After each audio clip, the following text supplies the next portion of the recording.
Hai guys, sebelum lanjut nonton videonya, jangan lupa untuk klik tombol like and subscribe-nya. Dan jangan lupa juga nyalain notifikasinya, supaya pada saat gue upload video baru, kalian yang tahu duluan guys. Thank you guys. Alhamdulillahi Rabbil Alamin. Wabihi nasta'inu ala umuri dunya waddin. Ashhadu an la ilaha illallah wahdahu la syarika lah. وأشهد أن سيدنا محمدا عبده ورسوله المبعوث رحمة للعالمين. اللهم صل وسلم على سيدنا محمد وعلى آله وصحبه أجمعين. Yang beliau mulia, Imam besar Masjid Besar Baitur Ridha, yang mana pada kesempatan kali ini kami percayai untuk membacakan rukun-rukun di dalam dua al-khutbah. Yang beliau mulia panitia pembangunan masjid, remaja-remaja masjid, badan kemakmuran masjid. Yang beliau mulia beliau bersama abadi, walid, abu, pimpinan-pimpinan daya, pimpinan-pimpinan balai pengajian, serta yang beliau mulia unsi beliau bersama, dan seluruh jamaah Jumat yang telah berhadir di Baburo yang mulia rayanya. Sebagaimana biasa, oleh khatib sebelum membacakan rukun-rukun di dalam dua al-khutbah, lebih dahulu mengulang kaji pelajaran-pelajaran kiranya menjadi bahan renungan bagi kita bersama. Ma'asyiral muslimin, sidang jamaah Jumat yang dimuliakan Allah. Alhamdulillah, kita masih berada di dalam sebuah bulan yang di bulan kemenangan, yang mana sebelumnya kita semua telah berupaya, berusaha untuk mengalahkan yang namanya hawa nafsu, yakni dengan berpuasa di dalam bulan Ramadan, yang untuk kita manusia selaku umat Muhammad merupakan nilai ibadah yang tertinggi di sisi Allah. Maka di dalam hal tersebut, terhadap kita umat Muhammad, puasa merupakan ibadah. Namun berbeda dengan makhluk ciptaan Allah yang lain, yakni para binatang, mereka pun berpuasa. Namun puasa para binatang adalah untuk tercapainya tujuan tersendiri. Di antara sekian banyaknya puasa para binatang ialah sebagai contoh puasanya ular dan puasanya ular. Dua jenis makhluk ciptaan Allah yang kedua-duanya merupakan makhluk yang menjadi pengganggu. Ular bisa berbahaya kepada makhluk yang lain dengan bisa yang mematikan. Begitu pula dengan ular, mereka merupakan hama pemakan tanaman. Tapi tak kala mereka berpuasa, ular berpuasa, ular pun berpuasa. Sehingga sebuah filosofi membuat perbandingan antara puasanya si ular dengan puasanya si ular. Tak kala si ular berpuasa, oleh si ular berdiam diri hingga beberapa saat, dia melakukan puasa sehingga organ-organ tubuhnya mengendor, yang tujuan akhir daripada puasanya ialah untuk mengganti kulit yang baru. Namun setelah proses pergantian kulit yang baru, dia tetap pada profesinya sebagai si ular, yang dia tetap berbahaya bagi makhluk-makhluk yang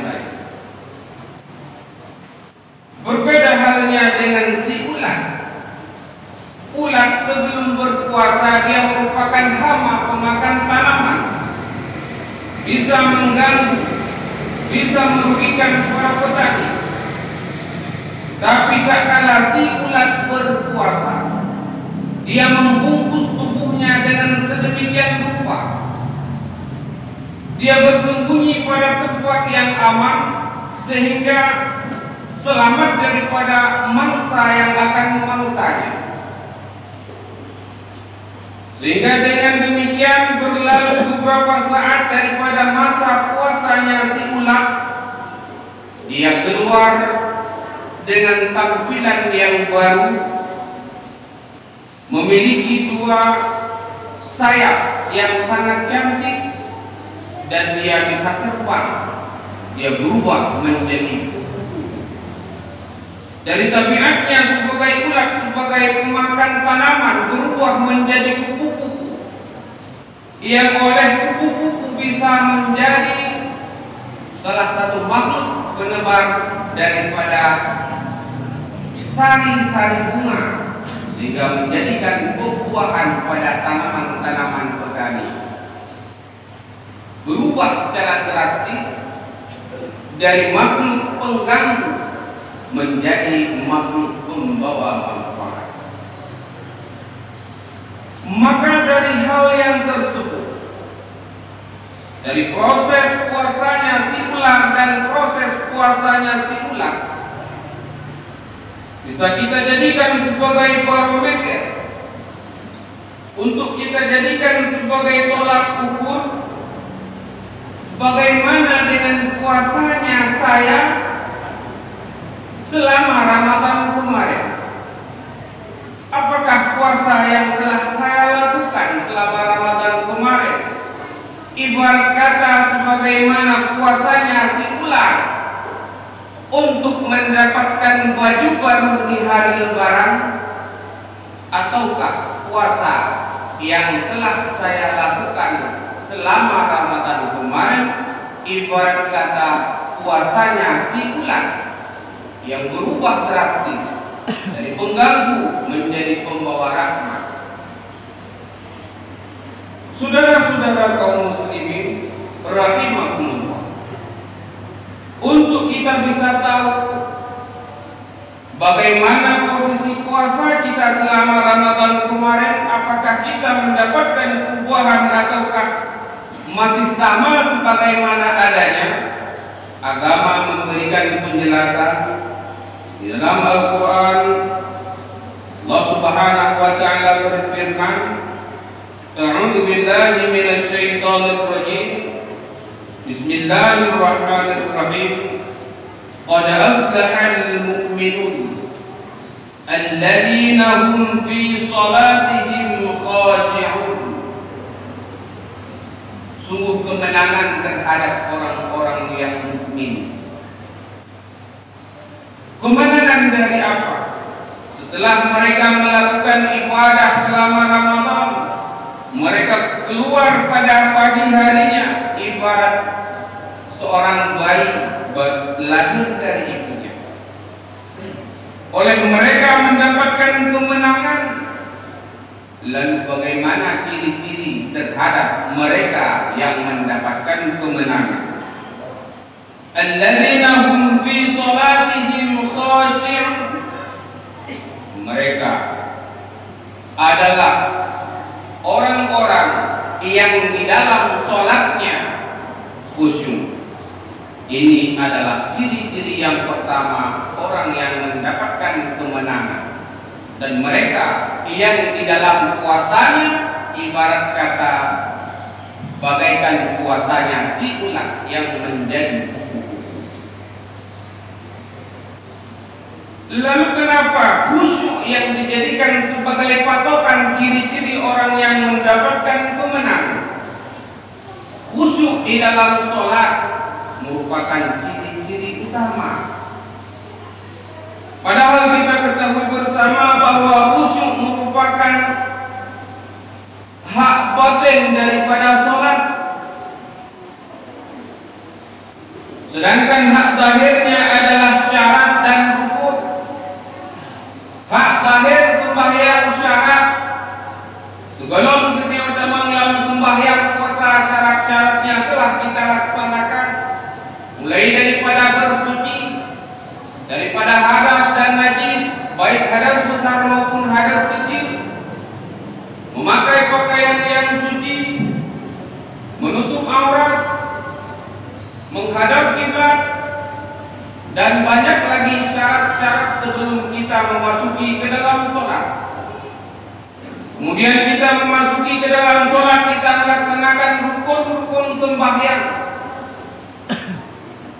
yang itu merupakan hak zahirnya sembahyang, tetapi bukan itu yang dijadikan sebagai patokan, sebagai ciri-ciri orang yang mendapatkan kemenangan.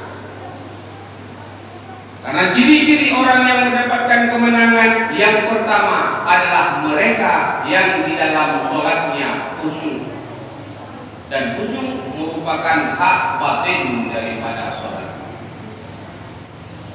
Oleh karena khusyuk merupakan berat, hal terberat yang mesti kita kerjakan di dalam sholat.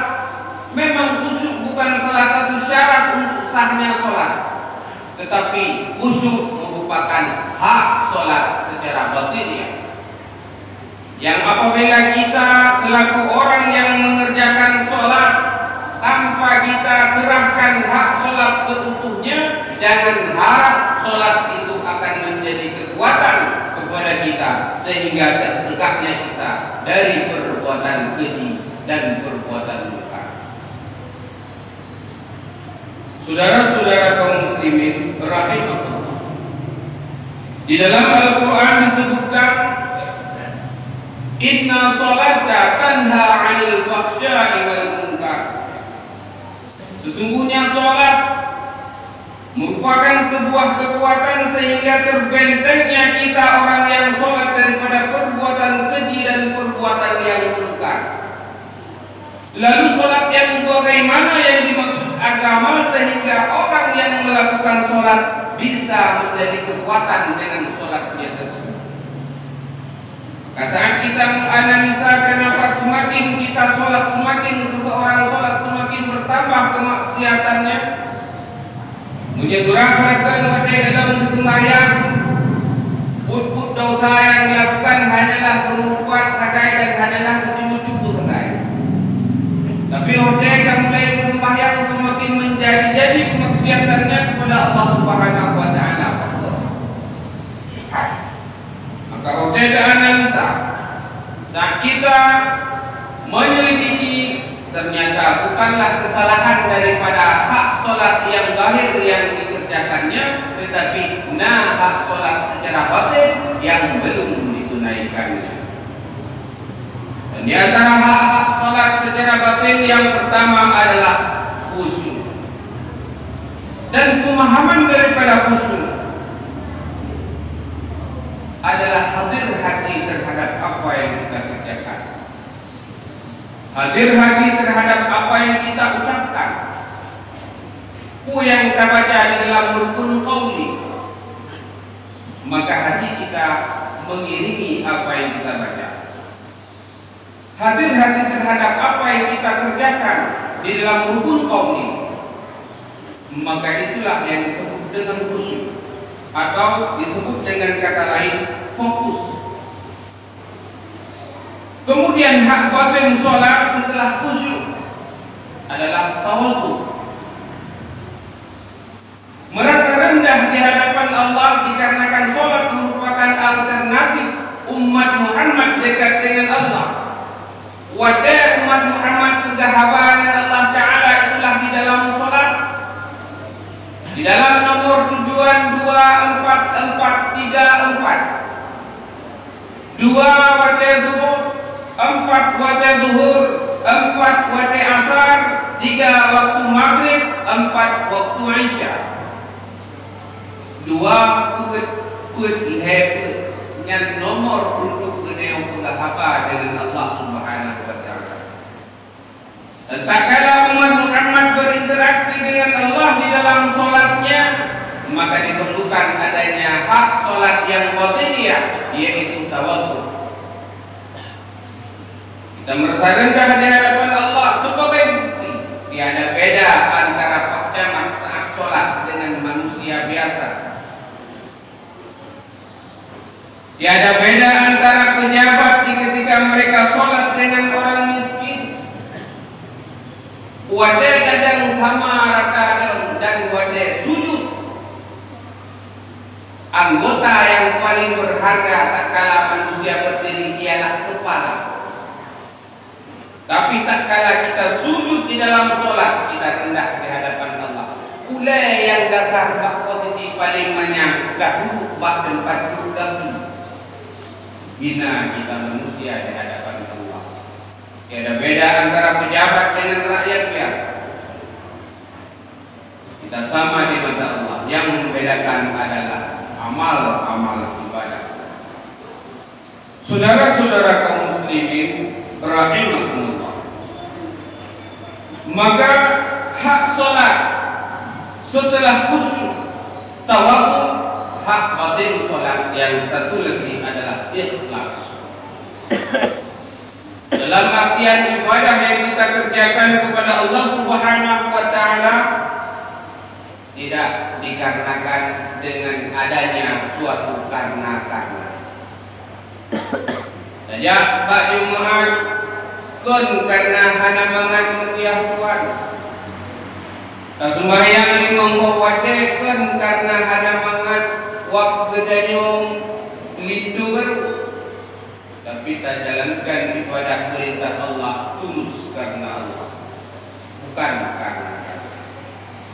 Ma'asyiral muslimin, sidang jamaah Jumat yang dimuliakan Allah Subhanahu wa taala.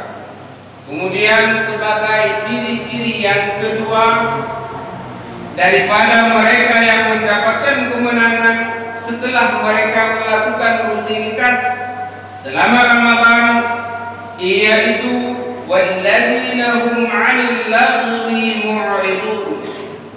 Mereka adalah orang-orang yang daripada ucapan-ucapan laha mereka hindarkan. Dia bahasa dia juga hana galak li betutu haba yang hana manfaat ke agama. Haba-haba yang hana membawa faedah kepada agama atau nilai-nilai ibadah gabu menuju. Arti kata menyebut haba kunjung-kunjung habanya kira-kira manfaat atau mudarat. Maka apabila yang lainnya, mari kita introspeksi diri dari dua ciri-ciri yang telah kita sampaikan. Apakah kita berada di dalam ciri-ciri tersebut, ataukah kita masih belum sampai ke ciri-ciri tersebut? Apabila memang kita yang belum sampai kepada ciri-ciri yang telah digambarkan Al-Quran, maka usahakanlah, mumpung nyawa masih dikandung badan, kesempatan masih Allah berikan, upayakan kita yang menjadi orang yang mendapatkan kemenangan. Maka ulun tuan rasa memada sekian penyampaian daripada ulun tuan. Terima kasih atas segala perhatian. Mohon diperbanyak maaf atas segala kekurangan, baik dina maupun di dalam membaca rukun-rukun di dalam doa al-khutbah. Apabila terdapat kesilapan, kejanggalan atau kesalahan, boleh tegur supaya mengasah umat kita yang menyebabkan yang mulia raya. Alhamdulillahi Rabbil Alamin. Wassalatu wassalamu ala Sayyidina Muhammadin wa ala alihi wa sahbihi ajma'in. Ayyuhan nas, ittaqullaha haqqa tuqatih wa la tamutunna illa wa antum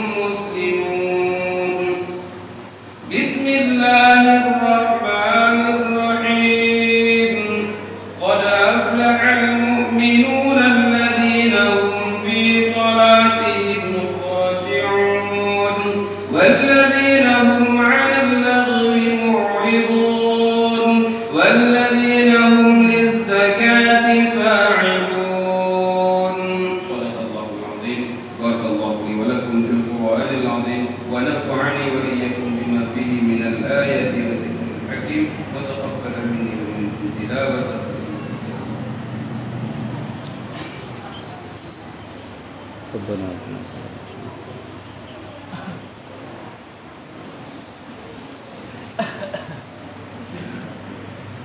الحمد لله رب العالمين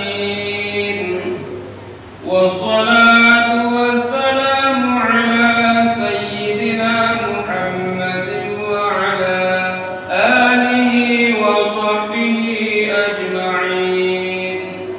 أيها الناس أطيعوا الله وأطيعوا الرسول وأولي الأمر منكم. إن الله وملائكته يصلون على النبي يا أيها الذين آمنوا صلوا عليه وسلموا تسليما. اللهم اغفر للمسلمين والمسلمات والمؤمنين والمؤمنات الأحياء منهم والأموات وتبع بيننا وبينهم بالخيرات. رب اغفر وارحم وأنت خير الراحمين. ولذكر الله أكبر والله يعلم.